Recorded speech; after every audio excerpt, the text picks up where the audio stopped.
Much peace, y'all. Today I'm setting an intention to stay on my own path and mind my business.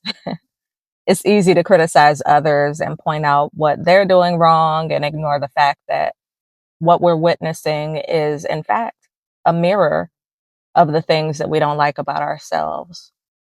The people who we come across are mirrors. The personality traits that tend to grate or grind our gears can often be a mirror, even if it's not an activity or a personality trait that you possess. It could be a mirror for one's lack of patience, one's lack of empathy, or just an area that we need to grow in. Makes me think of Kendrick Lamar's song N95, where he talks about take off the fool, take off the clout chase, take off the Wi-Fi. In this song, at least at the beginning of the song, he's commanding everyone to remove their masks without acknowledging his own. And I think of that when he says take off the weird ass jewelry, but then we find out that he too enjoys buying weird ass jewelry. And it makes me think of that Bible verse of how can you point out the splinter in someone else's eye and ignore the log in your own. So for today, I'm focusing on the log in my own eye. What happens when we instead turn our focus inward? We're forced to see ourselves, and the choice is ours when it comes to what we do next. We can choose to love that self that we see. We can choose to criticize that self or try to fix it, or worse, we can ignore that self. But that self is still there. Like Hove said, no matter where you go, you are who you are, ninja. It behooves us to gain knowledge of self. From that knowledge comes wisdom, and from that wisdom comes purpose. Without purpose, we're like uncharted boats floating in the ocean without aim. What's your purpose? What were you put on this earth to do? I was put on this earth to spread joy and creativity, to provoke thought and change, and to heal. Healing ourselves is the closest we can be to God. And healing is a continual process.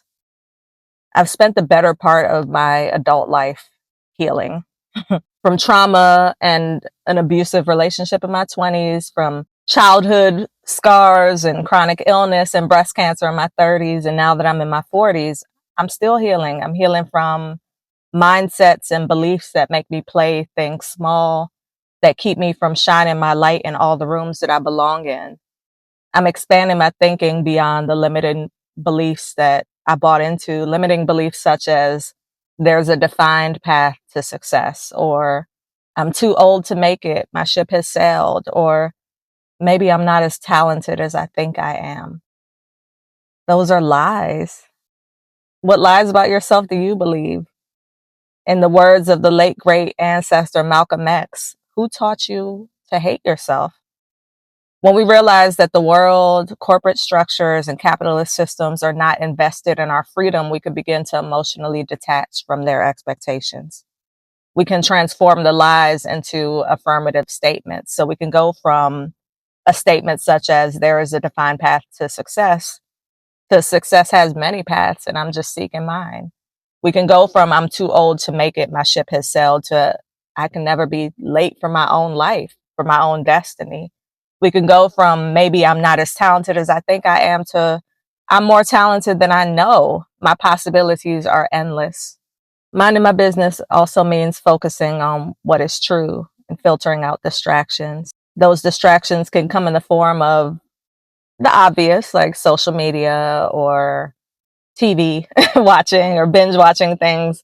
But some distractions can come in the form of people who are around you for their own purposes or their own benefit, but them being around you and sucking on your life force is keeping you from getting to your purpose. Minding my business means raising my vibration so that what I receive is equal and or greater to what I put out in the world. And my mission is to put out love in the world. And because I put out love, I receive love. Staying in my lane means honoring my special path, no matter how winding it could be, no matter how many rocks I stub my toe on. On my path, there are places for rest and reflection. There are beautiful scenic overlooks to stop and take in the glory of God. There is peace. There is purpose. So for those of y'all who are still listening, I'm curious, what is your intention for this day? What do you hope to achieve? Write it down and see it manifest itself. Be open to the possibility that what you dream is smaller than what God has for you. Be open to the possibility that you achieving that dream may be closer than you think it is, that life can change in a matter of seconds, not only for the worse, but for the better, that miracles are available to all of us. Be open to the fact that life is happening for you rather than to you. And be open to the fact that there's inspiration all around us and that we could find those sources of inspiration, those sources of divine voices in everything that we take in. So as I stay on my path, I'm highly conscious of what comes my way. I'm highly conscious of the things that people say to me, highly conscious of the sights that I see, the messages that I receive through media, even down to what's suggested on my YouTube. That is divine. And often things that pop up contain the message that I really need at that time. So my hope is that this is a message that one of you needs at this time.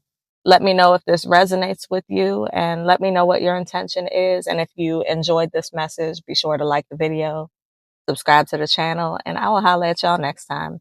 Much love. Be well. Bye bye.